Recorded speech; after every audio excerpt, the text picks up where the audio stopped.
I'm back again discussing the PlayStation 1 with my 4th video on the console, which is really a testament to how many underrated games are in the system.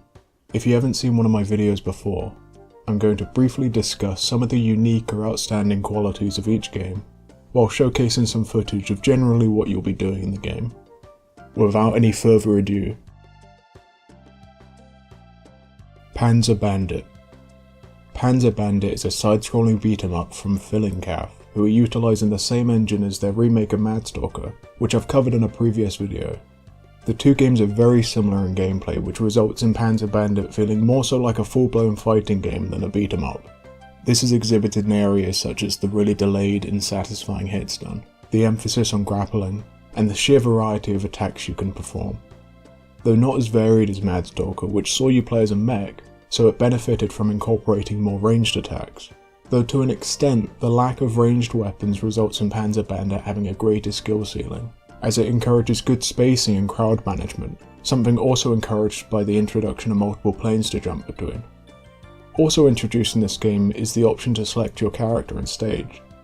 So while Mad Stalker's one character may have been more varied individually, Panzer Bandit features 4 characters each with varied movesets.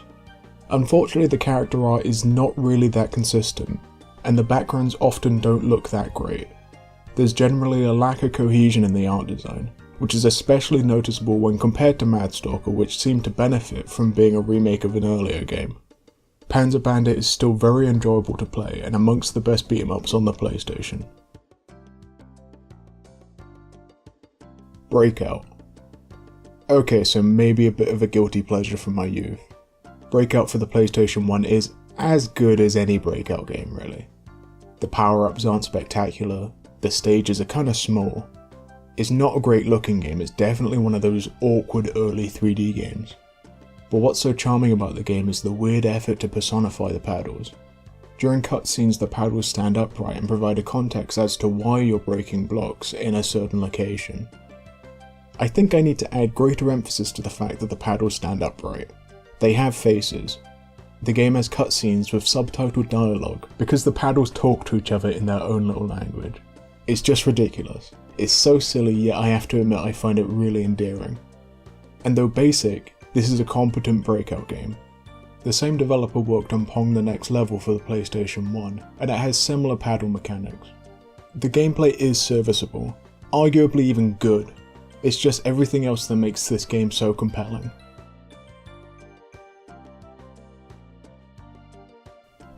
Rakugaki Showtime. Before I go on, I should preface that this is amongst the rarest and most sought after PlayStation 1 games, so if you want to own a physical copy of this Japan only release, you should expect to pay upwards of a couple $100. Borrowing the gameplay style of the arena fighting game Power Stone, and actually predating the arts and crafts aesthetic of Paper Mario by a year, Rakugaki Showtime is an outstanding and unique title. 2 typical descriptors one associates with any Treasure developed game. Your primary mode of attack is to throw items at your opponent, in particular a ball weapon, so essentially this game boils down to an elaborate game of dodgeball.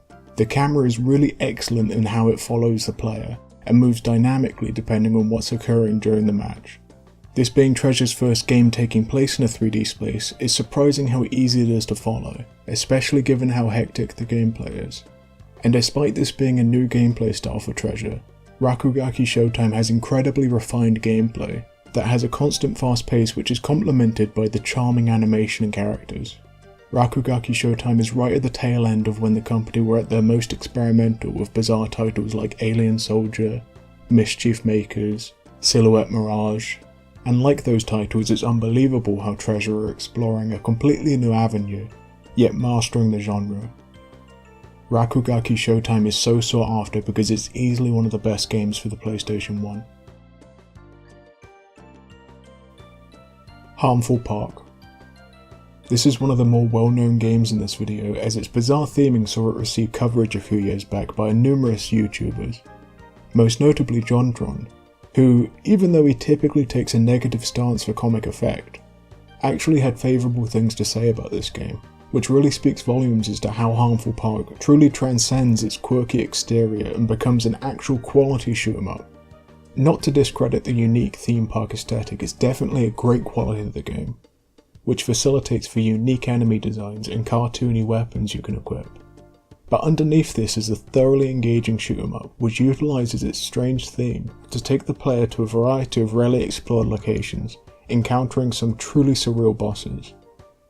Hit detection is precise, sprites are large and expressive, action is never too busy to get overwhelming, certainly not for those hardcore bullet hell purists, but rather Harmful Park is more for those who appreciate a slower paced shoot 'em up, prioritising spectacle and simple polished gameplay over hair-pulling difficulty.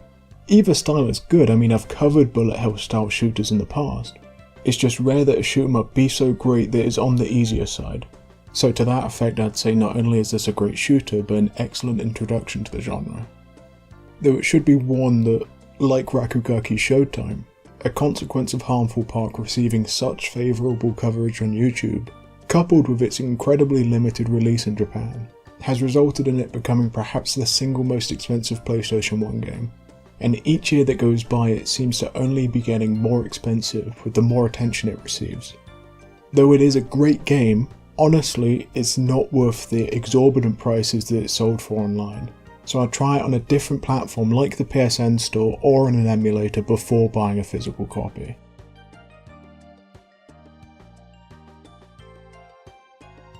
Internal section. I've saved this one till last because even the game includes a seizure warning, so if you're sensitive to intense flashing lights, I'd recommend clicking off this video here. This game clearly aims to be a sensory overload, so it's definitely not appropriate for light sensitive viewers.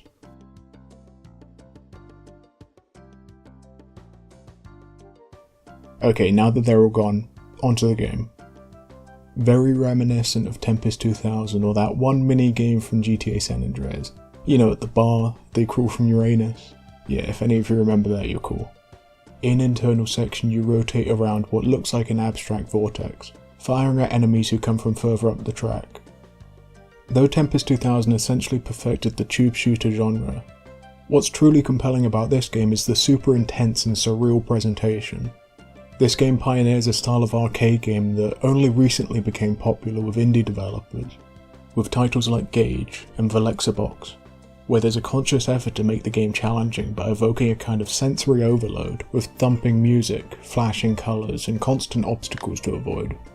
The game really embodies the super energetic late 90s techno soundtrack that accompanies most of the levels, though interestingly, like the excellent Vibribbon which I've covered in a previous video, internal section allows you to insert your own CD and the backgrounds react dynamically to the songs that you play, which adds a lot of replayability. It's certainly an acquired taste, but I've always felt this overwhelming aesthetic complements the immediate fast pace of arcade games, and internal section is one of the best examples of this style.